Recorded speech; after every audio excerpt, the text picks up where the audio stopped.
الأنبياء والمرسلين أما بعد فأعوذ بالله من الشيطان الرجيم بسم الله الرحمن الرحيم الصلاة والسلام عليك يا رسول الله صلی اللہ تعالی علیہ وسلم.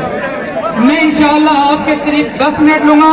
ابھی 12:22 ہو رہے ہیں. 12:32 تک انشاءاللہ میں اپنی کچھ بات رکھنے کی کوشش کروں گا. آپ سب سے عرض ہے بغور سماعت فرمائیں اور خاموشی کا اظہار کریں. بلکہ یہ باتیں سننے کے لیے ہم آئے ہیں تو ہمیں سننا ضروری ہے. آج کل کچھ لوگ ایسے پیدا ہو گئے ہیں جو شہرت کے بھکاری ہیں. اس چیز کے شہرت کے بھکاری ہے. وہ اپنی گندی شہرت پانے کے لیے کیا کرتے ہیں؟ کسی ایسی شخصیت کے خلاف بولتے ہیں. کسی ایسی شخصیت کے خلاف بولتے ہیں جو ساری دنیا میں مشہور، یعنی میرے آقا اللہ پاک کے پیارے اور آخری نبی محمد عربی صلی اللہ علیہ وسلم کی شان میں گستاخی کرتے ہیں. میں آپ سے پوچھتا ہوں، بتائیے کوئی چاند کے اوپر اگر تھوکے تو کیا ہوتا ہے؟ بولیے، چاند پر اگر کوئی تھوکے تو کیا ہوتا ہے؟ یہ ڈھونگی بابا، یہ جو بھی ڈھونگی تھا، میں اس کا نام لے کر اپنی زبان کو ناپاک نہیں کرنا چاہتا. ایک بات یاد رکھیے، ایک مسئلہ سمجھ کر لیجیے، میری تقریر ختم ہونے تک کوئی بھی تالی نہیں بجائے گا. یہ میرے آقا کی سنت نہیں ہے جس کی ناموس کے لیے ہم یہاں پر حاضر ہوئے ہیں. یہ تالی بجانا میرے آقا کی سنت نہیں ہے. میرے بیان ختم ہونے تک کوئی بھی بھائی تالی نہیں بجائے گا انشاءاللہ.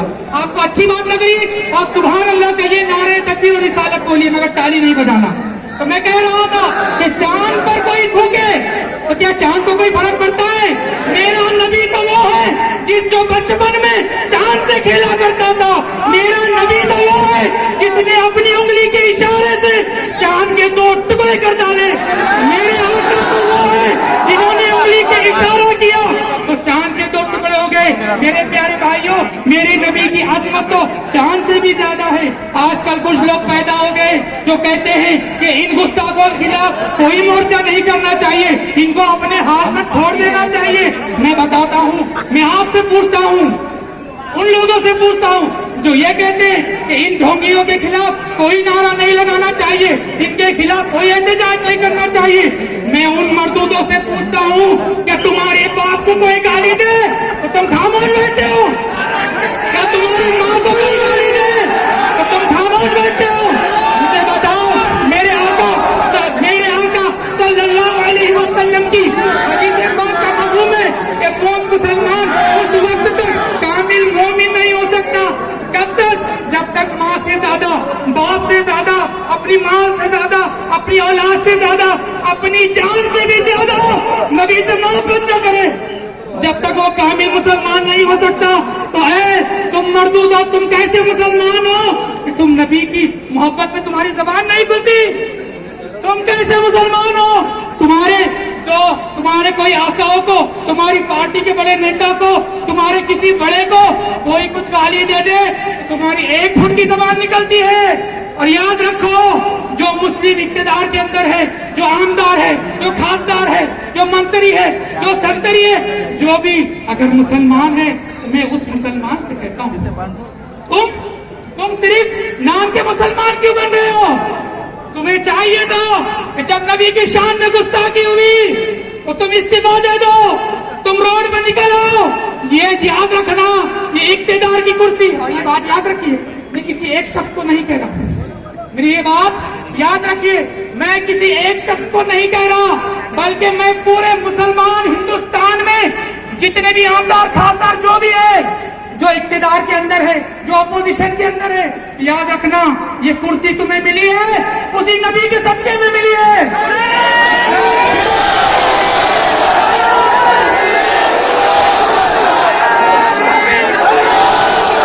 یاد رکھو، یہ کرسی تمہیں ملی ہے اسی میرے آقا صلی اللہ علیہ وسلم کے صدقے میں ملی ہے. کیوں؟ کیونکہ میرا رب فرماتا ہے اگر میں نبی کو پیدا نہ کرنا ہوتا، نہ زمین بناتا، نہ آسمان بناتا، تو اے نیتا نہ تو ہوتا نہ تیرا باپ ہوتا. اگر میرے نبی صلی اللہ علیہ وسلم کی کی پیدائش نہ ہوتی تو اے میرے مسلمانوں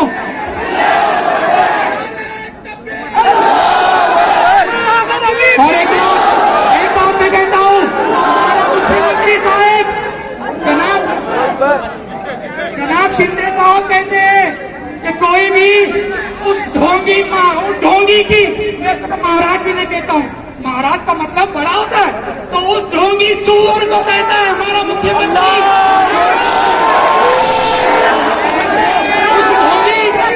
ڈھونگی سور کے لیے ہمارے مکھیہ منتری کہہ رہے ہیں کہ کوئی بھی اس کے بال کو ہاتھ نہ لگائے۔ اے ہمارے مکھیہ منتری، میں کہتا ہوں ہم اس ڈھونگی کے بال کو کیا، ہم تو اس کے کپڑے کو بھی ہاتھ لگا کے اپنے ہاتھ ناپاک نہیں کرنا چاہتے، ہم اس کے بال کو تو کیا کپڑوں کو بھی ہاتھ لگا کر ناپاک اپنا ہاتھ نہیں کرنا چاہتے۔ ہماری حکومت سے یہی مطالبہ ہے، ہمارا حکومت سے یہی مطالبہ ہے کہ وہ اس ڈھونگی مردود کو جلد سے جلد سلاخوں کے پیچھے ڈالے۔ میں یہ کہتا ہوں آج مسلمانوں کے ساتھ ہی بدسلوکی کیسے کی جا رہی ہے، ہم بھی تو ہندوستانی ہیں، ہم نے بھی اپنی قربانیاں دی ہیں۔ ہمارے شیخ حضرت جناب سید سلمان اظہری صاحب کو ایک شعر کہنے پر ان کو سلاخوں کے اندر ڈال دیا گیا، اور اس مردود نے اتنی غلاظت بکی، پھر بھی اس کتے سور کو جیل میں کیوں نہیں ڈالا گیا؟ ہمیں ہندوستان کے قانون پر بھروسہ ہے، ہم کو ہندوستان کے قانون پر بھروسہ ہے، اسی لیے ہم اس مردود کے کپڑوں کو کیا آپ ہی جو ہے ہم برسر اقتدار سے کہتے ہیں، منتریوں سے کہتے ہیں، مکھیہ منتری سے کہتے ہیں، پردھان منتری سے کہتے ہیں کہ اس مردود کو جلدی سے جلدی پھانسی دی جائے۔